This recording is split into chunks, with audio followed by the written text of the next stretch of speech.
Hi, my name is Cindy Rang with the Fabric Patch in Ephrata, Washington. You can find us at fabricpatch.net, and today we're going to do block number 2 of our Jaye's Bouquet block of the month.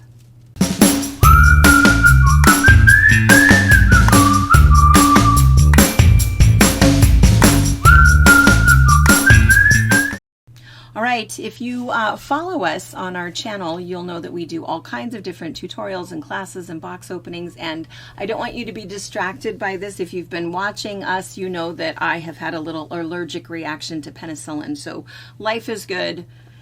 It was either wear short sleeves or no clothes at all, or take a potato peeler to my skin. None of those other options seemed okay, so anyway, no worries there.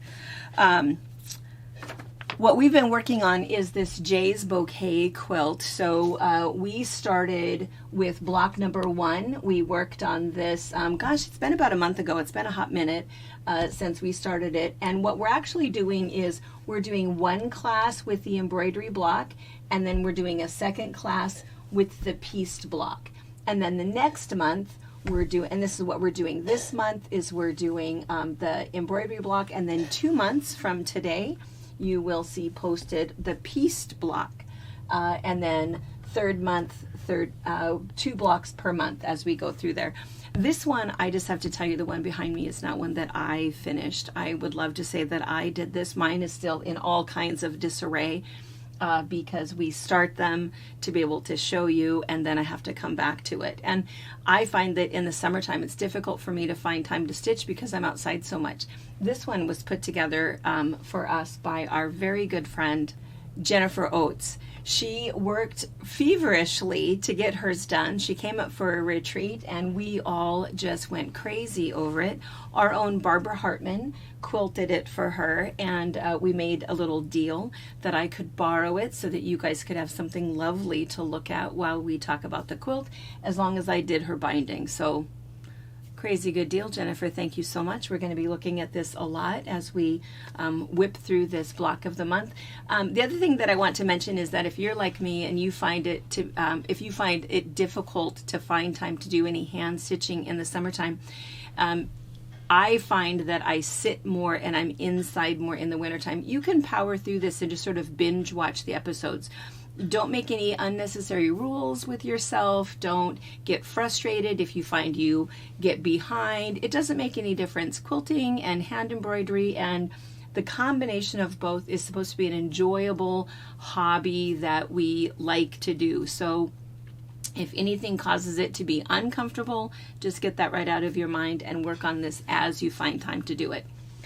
Okay, so what I'm not going to do is I'm not going to kind of go through all of the stuff that we've gone through on previous episodes. So what you'll find is that episode number 1 was fairly involved and a little bit lengthy because we went through a lot of beginner stitches, and it was probably one of the more involved piecing blocks with hand applique.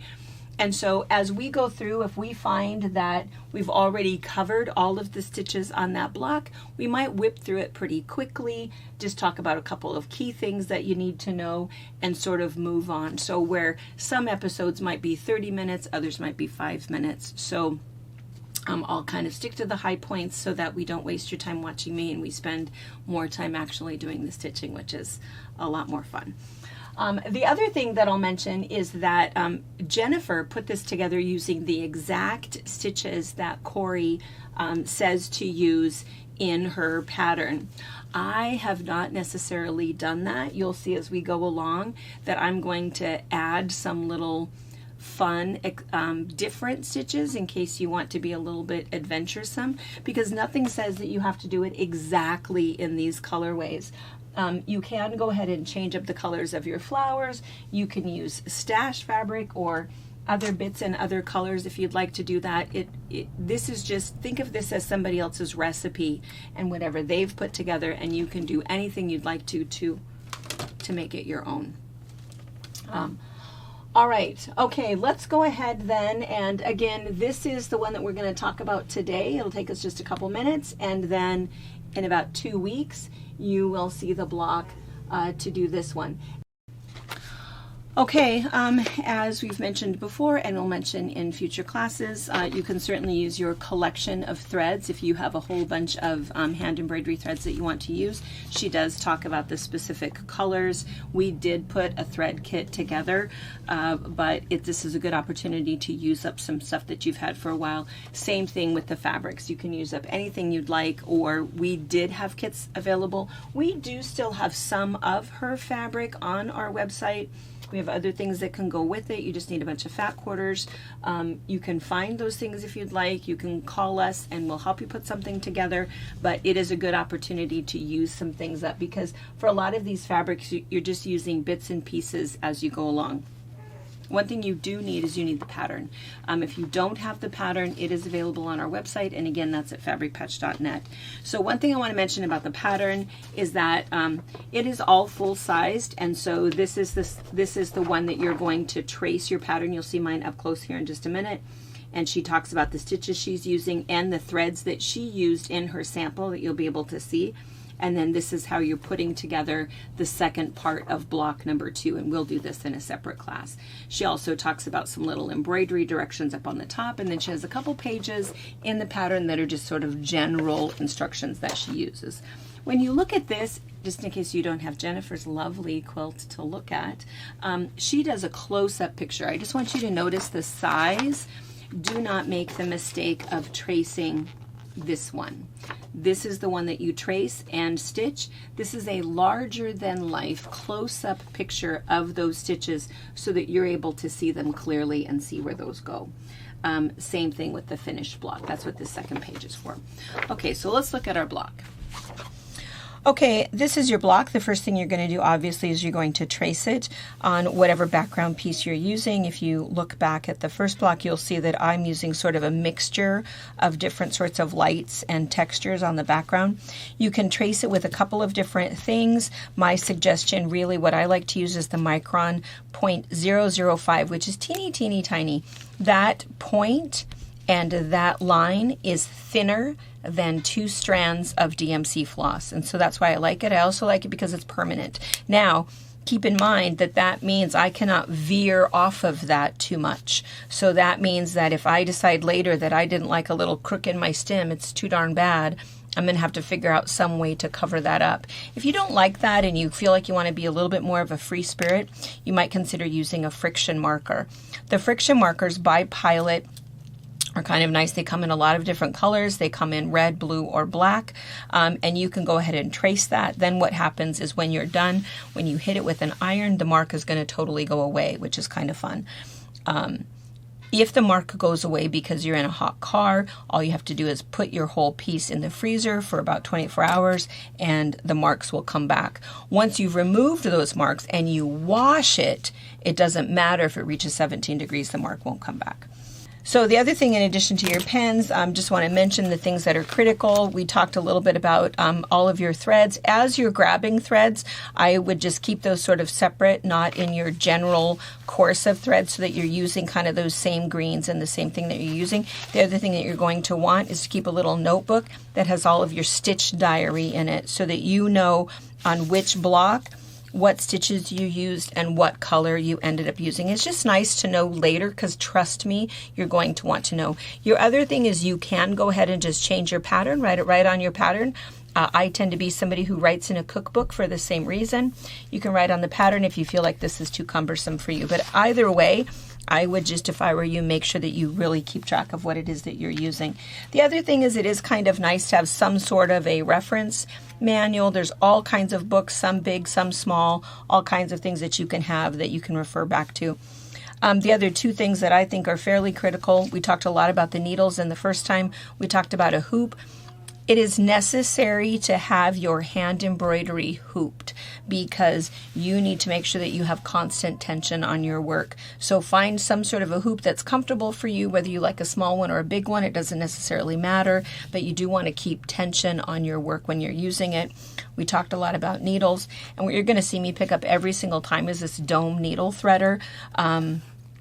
What's nice about this is that you can have 8 threaded needles all at once, and so then when your daughter or your granddaughter or somebody with better vision comes over, they can take all of your empty needles, re-thread them, and put them back in here, and you can pull them out one at a time. Nothing gets tangled, and everything is ready to go with the exact amount of thread. All right, so we're going to start. What I'm going to do is I have this little practice piece that's kind of fun. I usually suggest that somebody have some weird little practice piece. I think the practice pieces are kind of fun. Usually I make sure that I've knotted every stitch as I've started, and I knot each stitch when I end, so that at the end everything is going to stay viable, and it's kind of fun for just a little pot holder or something that's kind of cute that somebody looks at and wonders what the heck was that supposed to be anyway. So we'll see what this looks like when we're done with our series. So just a little review of last month in class number 1, we did review the quilter's knot, which is how we start. And I'm just going to show you that one time again, just because I need to do it anyway. And the quilter's knot, what you're going to do is you're going to come into your circle. And as you come into the circle, you wrap it 3 times. Hold on to it tight, so it's almost as if you're creating a French knot. And then you pull it through. Oops. And as you pull it through, it knots at the bottom. And if you feel like that's too long of a tail, I don't know if you can see that, just go ahead, and I would probably snip that off just a little bit. The reason I have a long tail is when I made my cross, how far down was it that I started. So anyway, I'm going to snip that little thing off. The other thing too, just a little review, is that you want to make sure that you don't have too long of a piece of thread. If your thread is too long because you really don't like threading the needle as you stitch, you're going to end up with a knot. Absolutely guaranteed. Okay, so we did the quilter's knot. The other thing that we did is we practiced the French knot. We practiced the running stitch, the back stitch, the chain stitch. We did the fly stitch, and we did the feather stitch. And here's the chain stitch. Oh, I don't know, we did a couple things. We also did a blanket stitch and a curved blanket stitch. So this was fairly simple, and remember that a lot of that was that idea of having some sort of a mark, a removable mark to take off, just to make sure that everything stays even. Some people will tend to use pencil, but then you have to worry about getting that mark off. So again, my go-to tool is, of course, the friction marker. So this time we're actually going to do a long and short, is that what she calls it? An uneven blanket stitch. So it's just a short stitch and a long stitch. You'll probably be able to see how that goes. We're also going to do a stem stitch, which is what she's done all through here. And we're going to do the lazy daisy stitch, and I think I saw that up here, around here. Let's go ahead and start with the stem stitch. So the stem stitch, we've went ahead and put our knot in there. A stem stitch is really nice. It's an easy stitch to do. We're just going to go ahead and take a stitch, and we're going to come back halfway. And as you come back halfway, use that thumb to hold your thread out of the way a little bit, and then you're going to come down still in that same line and come back halfway, and halfway happens to be where we stopped before. So what's actually happening is you have like a double thread. This is actually a pretty thick stem stitch. You can do it smaller if you'd like to do it smaller. I'm going to stop stitching here in a second, and I'll show you what it looks like. My hand is down too far.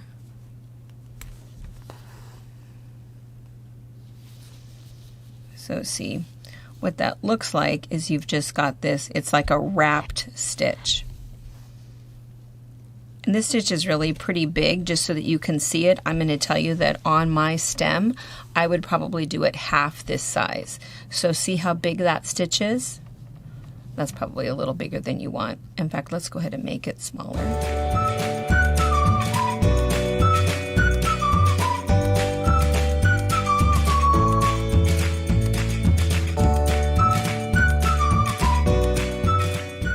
So see, if you see up close, it's just a really nice stitch. And that's why they call it a stem stitch.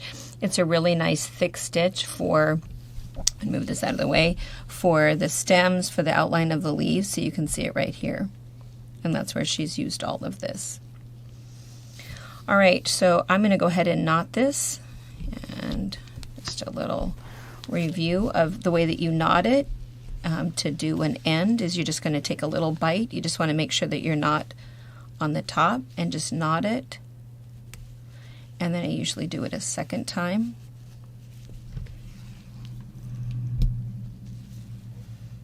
Pull it kind of tight and then snip it off. And I usually, when I've done a stitch, I'm going to start it with a knot and end it with a knot. You can go ahead and trail your piece across if you want to, but I don't trail very far. I mean, it sort of depends on where I'm at. I might trail from here, maybe back over. I might trail to the inside, but I would never consider going like from the bottom of this leaf.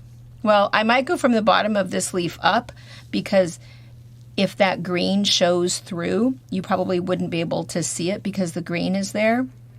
But I wouldn't ever go from like here to say up here. And we call those trailing threads. Now, that's also why we always have some sort of a little batting or interfacing or something else behind us, because that's going to do two things. One thing is we're going to add a little bit of texture to our stitch, and the other thing is that it's going to hide those weird little trailing stitches. If we're just going a little ways, or we have a little knot, or the thread that's underneath our running stitch, we don't really want all of that stuff to show through. So that's what this is for. And one thing I probably should have mentioned in the beginning, I did mention it last month, was that what Corey uses is she likes this little soft fuse interfacing is what she likes to put on the back of hers. I tried that, and maybe I was supposed to report back to you guys. I wanted to let you know I did not care for it, and I think a lot of it is just because of whatever you're used to. I'm just not used to the drag that I thought that this created. I really far prefer just a little bit of batting.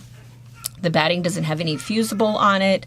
It doesn't have any drag on it. It's real easy to stitch through. I like the little bit of texture that it creates. And again, I don't have anything that is showing through in terms of my trailing threads. All right, I'm going to go ahead and tie my quilter's knot again on this. And I just want to mention that what we talked about last time is we talked about the idea of being swoopers or stabbers. And of course, the swooper is what I tend to do, where I go down and I immediately swoop right back up. And stabbers are people who go down and then come up, and go down and then come up. So I was supposed to be showing you both versions of that, but a stem stitch, you probably could figure that out. That's pretty easy. I'm not going to re-demonstrate that one, but on the next ones, I'll remember to show you that. So the next thing I want to show you is just this uneven blanket stitch. This is so darn easy. I think the only thing that I would mention about that is don't be afraid to draw a line. So we do have our little line that's already on our pattern, and so all we're going to do is I would just come over the amount that I want to. And for this one, because I do want to remove that line, I am going to go ahead and use a friction marker. But I'm going to do it on this one first. All right, I'm going to use the black one because I think the black one will show up better for you guys. Yeah, that's way better. Okay, and then I'm going to draw another line for my big stitch. And then I'll draw 1/2.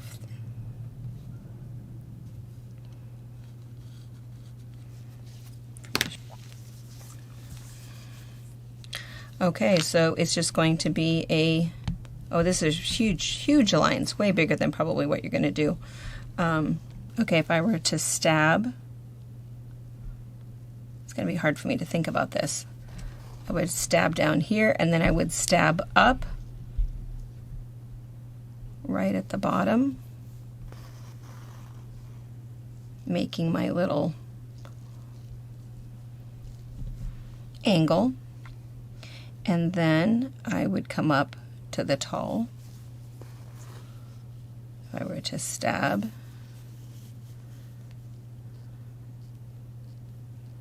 that's what they call it, stabbing. That's right there. Right? Okay, if you were a swooper, I'm going to come down and come right back up.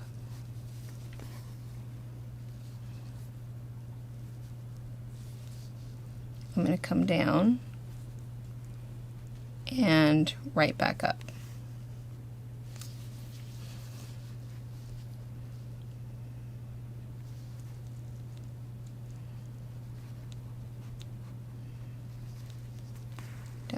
back up.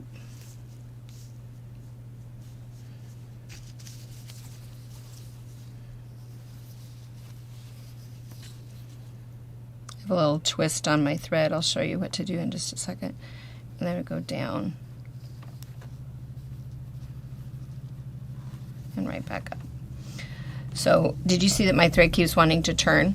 That happens a lot if you're stitching and you're pulling your thread. All you have to do is you just hold it upside down and let it kind of unspin. Happens a lot. It's no big deal. If you find that you're, I think I got that sort of straight, maybe not so straight.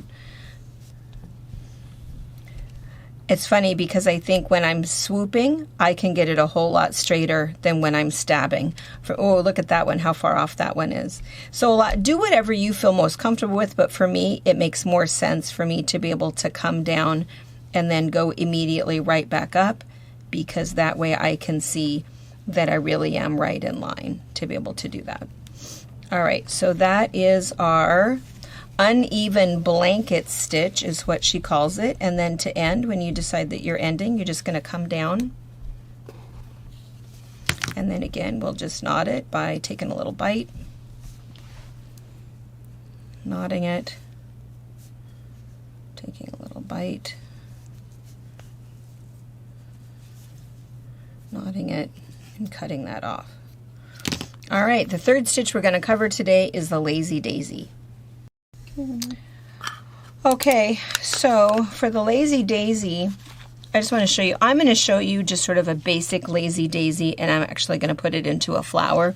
But I just want to show you where she has it in this flower. She has it, she calls it petal details. So she has just little details on the flowers where she has these little bits, and that's where she's putting it. And then it's also down here on this one. The Lazy Daisy stitch is basically, it's a chain stitch, but it is an individual chain stitch. Okay, so the Lazy Daisy, I'm actually just going to go ahead and draw a flower, because oftentimes when I do it, it's because we are making a daisy, because it's a great little flower petal. So it's a fun little flower to make, where you can just go ahead and make a little daisy, do a couple French knots in the center, do a little stem stitch outline of a leaf. It makes an adorable, fast little flower. Okay, this is a fun little stitch to do, but it's always a little bit weird because to me it seems like the anchor stitch should be on the bottom, but instead it's on the top. So I'm going to come out. And again, being, okay, if I was not swooping, I would come back down where I came in, and then I would come up at the top where I wanted my petal to be. Oh, and we'll be stabbing right there. And that's going to cause me to anchor that little, oops. Anchor that little petal right there, like that. And then I would do the same thing. I would come up in the center, loop around, stab down, stab up, make sure that's in the center, and anchor that petal. You can change the look of this by tightening up that loop a little bit if you want to. Okay, if you are a swooper, we'll stab first to get going.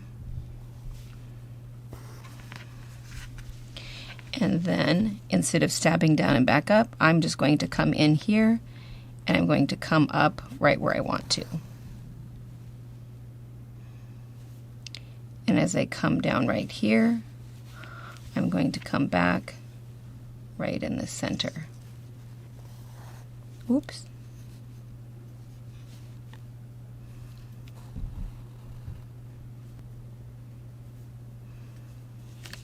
I'll do it again, swoop from the bottom up to the top.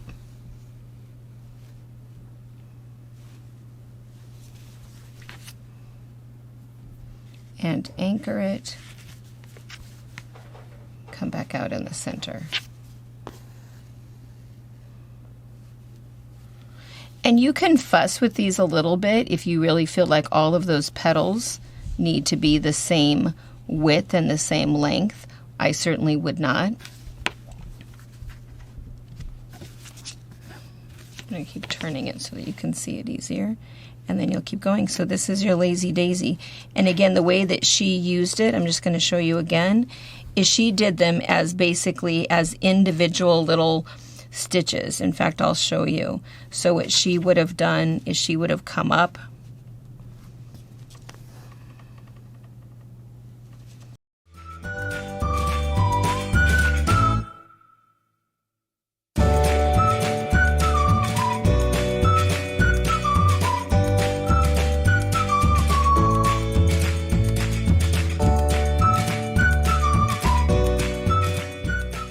and she would have made her details like this. I'm going to show you again. And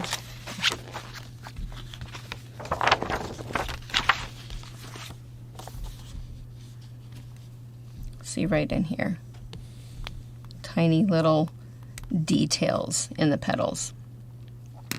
All right, so that's it for the 3 stitches.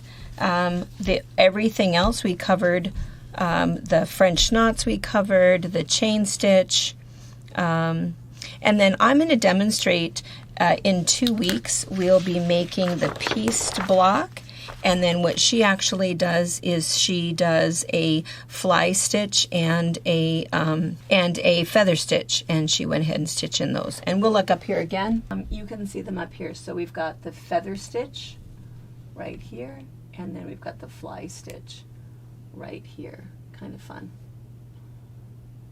All right. All right, happy stitching. And email us if you have any questions, or be sure and put something in the comments below. We look at those. Thanks. Thank you for watching our video. We invite you to leave a comment, hit the like button, or better yet, subscribe to our channel so you never miss an episode. You can also visit our Instagram, Twitter, Facebook, or Pinterest pages, or find all of those things and our online store at fabricpatch.net.